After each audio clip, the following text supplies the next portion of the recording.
everyone, it's Niamh here and welcome to my art journaling page. Today we're going to be making quirky collages using really brightly coloured backgrounds. So I'm starting off in my Dina Wakley ledger journal and I am creating a really bright, happy background.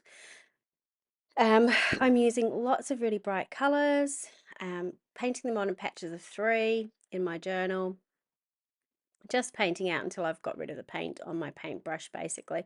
This is drying pretty quickly. Um, you can see I'm not really overlapping colours all that much, but if they touch, it's not really a huge deal.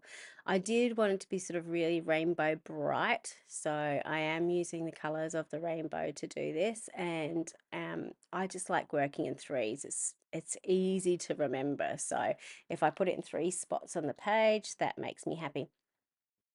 You can see I've got 2 little cats cut out to the side. Those are from Collage Soup. They're one of their ebooks that I had printed out. I can't remember what the book's called. I think it's all about cats, or it's very cat-centric anyway.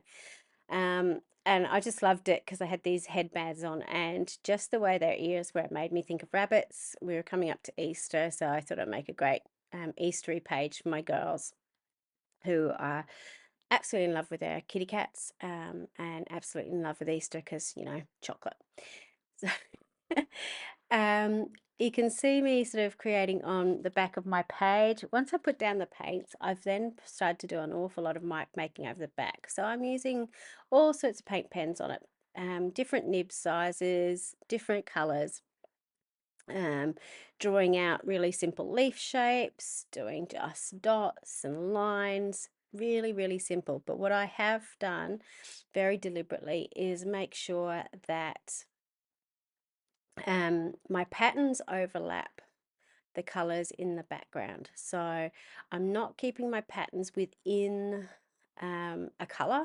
So, those pink dots aren't staying just in the green bit, they go into the red, or into the yellow, sorry, and into the blue. Um, I'm making sure that it all overlaps. Also making sure that they're all sort of different irregular sizes as well, just to, again, to add a little bit of interest, a little bit of make it a little bit more dynamic, I suppose.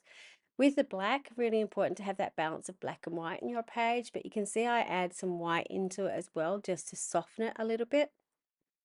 So just by doing the little highlights on the dots or putting a white line within the black lines, it just makes it a little less stark on the page. Once I was happy with everything I've done, wasn't so happy, I wanted to put some flowers on. So I'm going in with my yellow and just, again, drawing straight over the top, like no rhyme or reason. It doesn't really make sense. They're not necessarily going from the leaf. It's just something that, took my fancy. One thing I did though, I really liked that background, so I took a picture of it, and I quite often do that with backgrounds I create, so I can then go back and either refer to them in the future, or I can go in and print it out if I'm time poor and I want a background. So I decided, because I wanted this as an Easter page, I wanted some Easter eggs. So I went to my Artist Almanac from 2024, got some highly decorated pages that just so happened to be done by yours truly, and cut out some really rough egg shapes, making them big and small. And this was just a really great way to make some coloured shapes on the page. I could have, again, used a different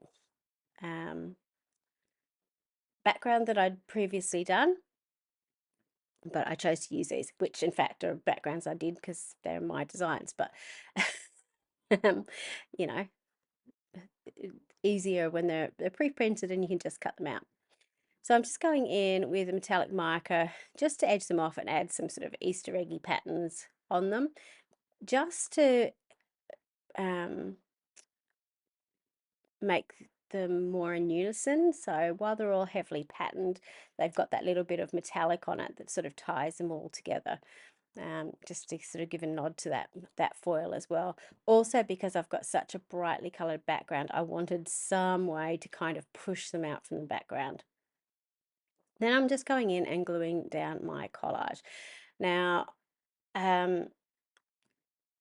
being sensible, you would probably have a think about what you're gluing down first and second. I possibly wouldn't have glued that first cat down when I was trying to slip stuff in underneath it, but there you go. I also wasn't afraid to cut some of those eggs in half and use some of the little bits on the other side to sort of seal it all in. I then decided the cats wanted to blend in a little bit to make them look like rabbits, so they got eggy headbands to wear as well. So think about what you're doing. There is no right or wrong way to collage. You can make it as quirky as you fancy. It doesn't need to make sense, which is a big thing to remember when you're doing collage. You can have it, look mostly the same, but just those odd little bits of quirk are the bits that are going to stick out and make it fun and make it exciting, visually exciting to look at. So because the collage is in black and white, I decided to add a little bit of colour with my paint pens over the top, which is quite often what I do with my collage pieces anyway.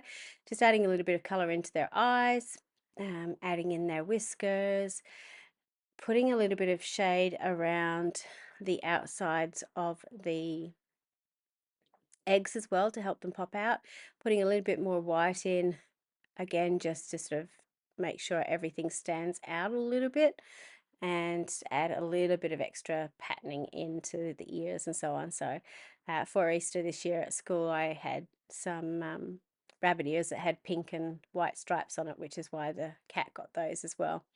Just adding a bit of a drop shadow around the eggs to push them out from the background. And then I decided, because my girls are really in love with their cats, I wanted to make them a little bit more like our cats. So we've got the tortoiseshell one at the back and the black one at the front with the same coloured eyes as they've got at home.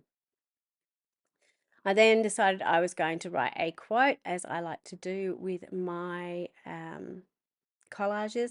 So I'm using my chrome pen, which is gorgeous metallic colour. It's what I use to edge the eggs. So again, you've got that bit of repetition on the page. And then I decided to go, I think we blend in. So we've got the eggs blending in and pretending to be rabbits on the page. Once I've done that, I'm going in again with my grey alcohol marker to put a drop shadow on it.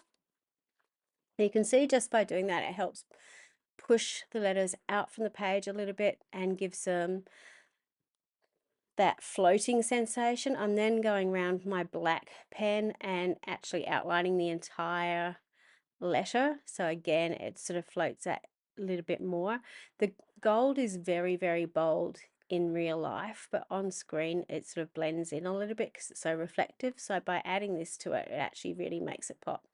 I also put a little bit of white on it as a highlight. Again, not necessary, but it just finishes the whole piece off a little bit. I decided once I'd done the drop shadow that I actually wanted to put it on my eggs on the other side, just to help it push out from the background. So here you can see a close-up of my background that I did, and here is the lettering and our up-close rabbity cats who've stolen all the Easter eggs. So I hope this inspires you to look at some of your collage pieces in a different way and make them your own. Until next time, bye for now.